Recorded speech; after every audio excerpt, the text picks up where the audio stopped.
اور لوگوں ذرا جناب محمد رسول اللہ صلی اللہ علیہ وسلم کی زندگی کو دیکھو. کان رسول اللہ صلی اللہ علیہ وسلم اجود الناس. یہ تو اللہ کے نبی تھے جو سب سے زیادہ اپنے مالوں کو خرچ کیا کرتے تھے, اپنے مالوں کو لوٹایا کرتے تھے. وقان اجود ما یکون فی رمضان. اور رمضان کے مہینے میں اللہ کے نبی صلی اللہ علیہ وسلم اپنے مالوں کو تیز تند ہوا کے مانند خرچ کیا کرتے تھے.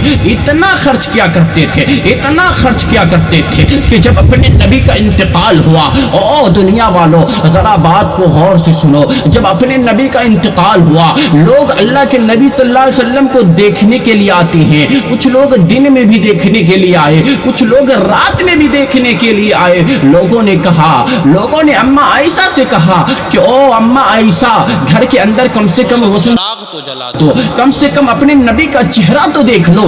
نبی کا چہرہ دیکھنے کے لیے لوگ بیتاب ہیں. اما عائشہ کیا جواب دیتی ہے, اور لوگوں کیا بتاؤں, تمہارے نبی نے گھر کے اندر اتنا تیل بھی نہیں چھوڑا ہے کہ ہم تمہارے نبی کا چہرہ دیکھ لیں. اللہ اکبر.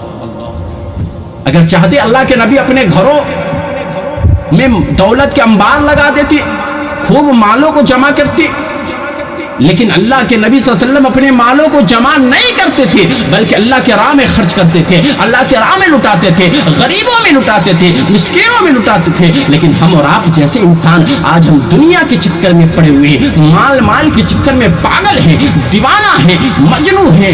آج دولت جمع کرنے کے پیچھے ہم لوگ پاگل ہیں. میرے بھائیوں, نبی کریم کی زندگی کو دیکھو. نبی اکرم صلی اللہ علیہ وسلم کے انتقال کے بعد گھر کے اندر اتنا تیل بھی نہیں ہے. اللہ کے نبی صلی اللہ علیہ وسلم تیل بھی نہیں اتنے چھوڑے, غریبوں میں بانٹ دیے. لیکن آج جب نبی کا انتقال ہوا لوگ چہرہ دیکھنے کے لیے بیتاب ہے, لیکن گھر کے اندر اتنا تیل بھی نہیں کہ اپنے نبی کا چہرہ دکھا سکے.